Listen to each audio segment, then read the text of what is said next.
All right, I have something big to talk about today. I had to sit back just because of how big this is. I feel like I need to get this message out, okay? Today's topic is going to be club DJ versus private DJ. Now, I'm not talking about who's better, this, that. So let's forget that for a second. That's not what I'm talking about. What I am talking about is, if you're new to the DJ world, which side do you choose? And now, I know most of you guys are like, okay, I need to be the coolest. I need to be on that stage. I really need to have the limelight on me. I need all the clout. I need all that.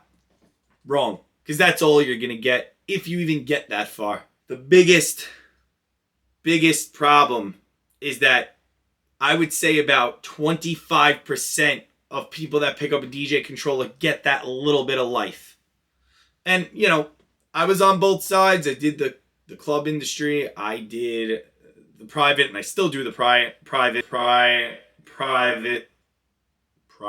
But I did kind of wean myself out of the nightclub industry. Now, I'm going to give you a few reasons why I did that. And I'm also going to tell you why I think that club life is nothing compared to private. Let's start with the pros of the nightclub. There's not many, but there is a few. One pro of being in nightlife for clubs would be you get to play whatever you want. But essentially, you really don't. Just depends on if you're a headliner, if you're doing the whole night, or if you're just an opener. If you're an opener, I don't care what anybody tells you. Do not burn the headliner, all right?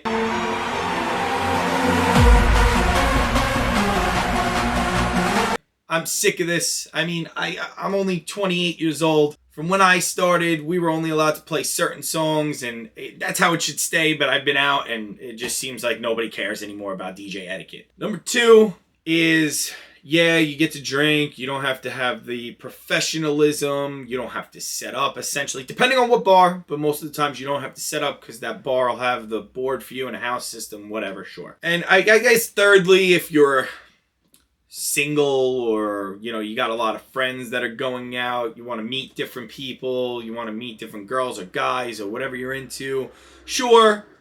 And as far as your friends go, yeah, you get them in for free, maybe a couple drink tickets or whatever it is. It feels good, it boosts your ego if you need that.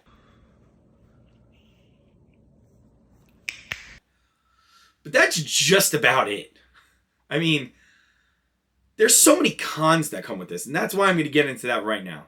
The cons of being a club DJ in New York. I mean, listen, it may be different in different states, but in New York and New Jersey, let's talk about some of them. One of them would be, if you don't know anybody and you didn't blow up on TikTok, you got to bring people out, okay? Nobody's booking you unless you're bringing people out. I don't care if you're the best at cutting up music or blending, or you have the best song selection, blah, blah, blah, blah, blah. It's not like it was years ago, okay?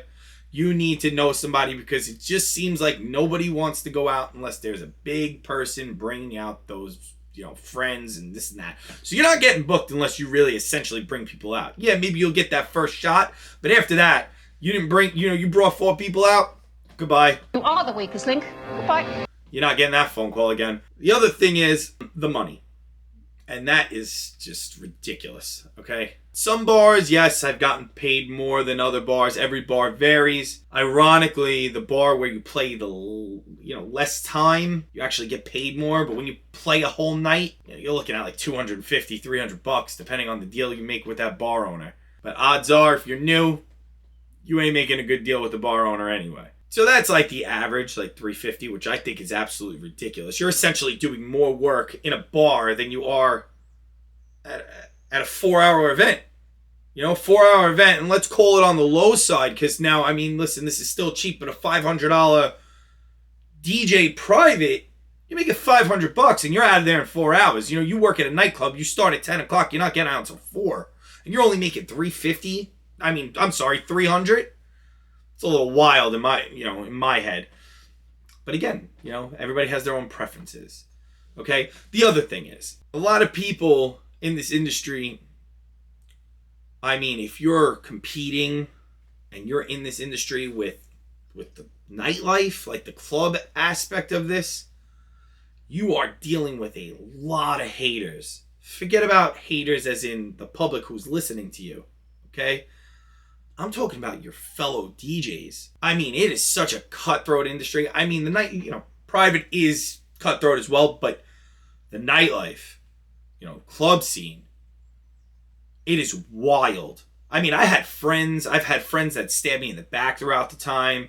It's crazy. I mean, you could be a good person and you could look out for your friends and you could do all that good stuff, but it's not going to necessarily be returned for you. And people want that spot. They want that time. They want, it just falls apart. Now look at it. The pros of private is just so much better. You make your own price, and the lowest that people are going right now is 500. So that's lowballing it for 4 hours. You get fed, you drink for free, you build clientele based off of one job. So if you do good there, it actually pays you more because you may get that other client or that other person, and that might be a bigger job for you. So you're building a book essentially for yourself. That it's all word of mouth, this industry. The other thing that's really good about it, you get to enjoy people more, if that makes sense. When you go to a nightclub, I'm sure you've seen a million videos of drunk girls spilling drinks on your stuff, knocking things over, requesting Bad Bunny, whatever, okay? That's really, really annoying. And you have to worry about your laptop, you have to worry about all this stuff. You go and do a private gig, yeah, there's going to be some drunk people, don't get me wrong, there's odds of things happening, but at the end of the day, you're dealing with better individuals. Most likely they won't be completely blacked out, or maybe they'll be drunk, but they break your stuff, you have their phone number, you'll be able to handle everything in a more professional environment. It's just overall a better experience when it comes to that. Now the con, obviously there is some cons in private. The con is obviously you got to set up your own stuff. You got to travel with it, you got to lay out the money for it, all the gear that you need, which isn't really that much, but you do. Having to play the music you really don't necessarily want to, which is a pro and a con because it actually gets you out of your comfort zone and kind of teaches you how to play more music and better with different audiences and all that good stuff. So it's like a pro con. The other con I would say is there's more of you have to do what people ask because you are getting paid from that client. So if you're in the middle of playing house music and they want you to play rock and roll and they want it to be the next song, well, guess what, buddy? They paid you. Play that rock and roll, even if it's a butchered transition, you have to do it. Let me just rewind and kind of recap what I'm saying here. The club industry it's fun, okay? But there's no money in it. The likelihood of growing in it is very low. Not impossible, but very low. There's just so much more chaos and so much butt kissing you got to do. And if you have self-respect, you may not enjoy it. In my opinion, private's the way to go. If you're picking up that first controller, now's the time to really go straight to that private industry so that you can grow. And if you want to be a full-time DJ with this career, I'm doing it right now, there's nothing stopping you but you. You have to focus on one path. But next time, YouTube, thank you guys so much for tuning in. We'll talk on the next video. Please like, subscribe, share. This is a new channel. If this was a boring video, please comment down below. And also, if you agree with me or disagree with me, I would love to hear what you had to say. Comment below, guys, and I'll see you on the next video.